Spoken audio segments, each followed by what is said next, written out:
people celebrating a festival of diversity in Solingen, Germany, ended up facing an onslaught of terror, when a man later confirmed to be a Syrian refugee went on a stabbing spree targeting random people, slashing at their throats and leaving 3 dead. Rather bizarrely, as the attack was still going on, controlled spontaneity sprung into action, as a DJ performing at the event was told by security personnel to keep playing loud music so as not to cause mass panic. Equally strange was the initial reluctance on behalf of authorities to describe the attacker, despite him escaping and being the subject of a manhunt, and despite Bild swiftly reporting that according to an eyewitness the suspect was of Arab appearance, later changing this to Southern appearance, which in German media is a euphemism for non-German. But even the day after the incident, segments of the German media were still suggesting that the attacker may have been a native. War das ein Anschlag, den man verübt hat, weil man beispielsweise vielleicht gegen Ausländer ist?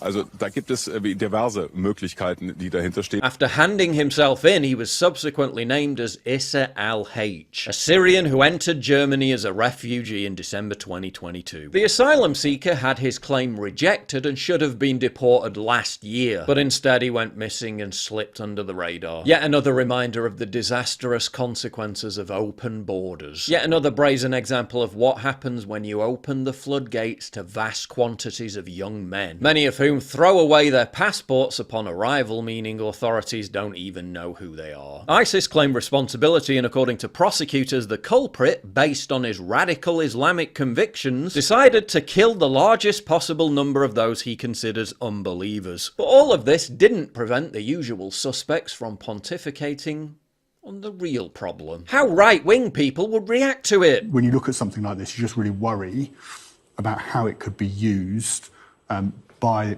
those on the far right to stir up hatred.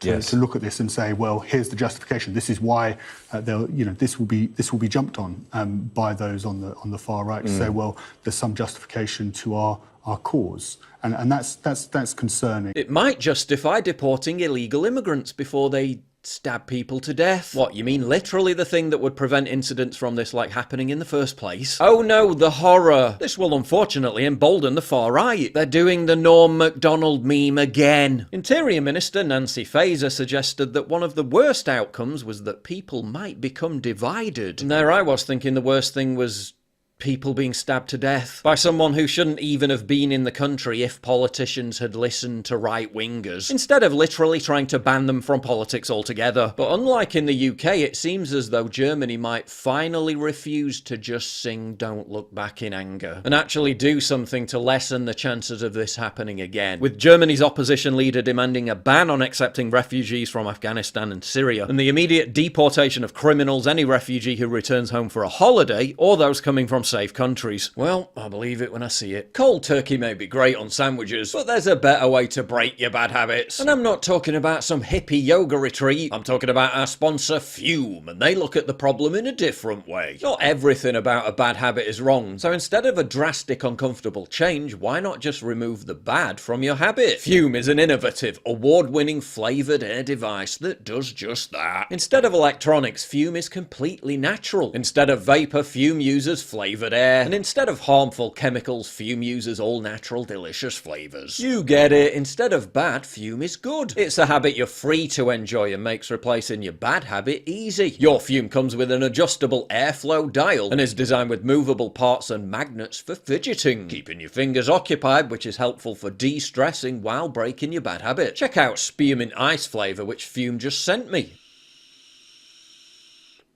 Oh yes, that is indeed spearminty fresh. The surprise really hits when you realise it's way more flavourful than you'd expect. Then there's the satisfying tactile feel of the thing. Well weighted, perfectly balanced, and a lot of fun to fidget with. Stopping is something we all put off because it is hard, but switching to Fume is easy, enjoyable, and even fun. Fume has served over 300,000 customers, and you can be their next success story. For a limited time, use my code PJW to get your free topper. It's the perfect accessory to your Fume device. Slip it onto the mouthpiece for a softer, warmer feel. It's chewable for those who love to fidget, and it's reusable. Head to tryfume.com tryfum.com/PJW. That's tryfum.com. And use my code PJW or scan the QR code on the screen to get your free Fume topper when you order your journey pack today. Meanwhile, at another celebration of diversity, the Notting Hill Carnival in London. And is this year particularly important because of what we saw earlier this summer in terms of the rioting across Britain?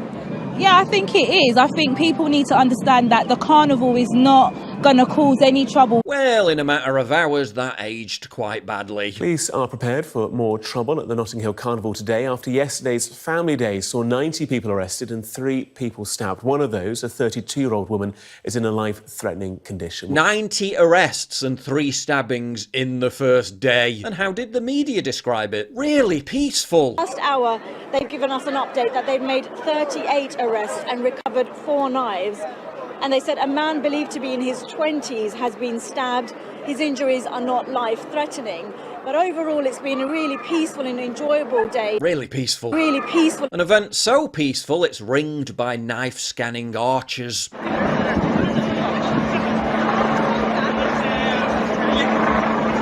An event so peaceful, this is how residents and local businesses prepared for it.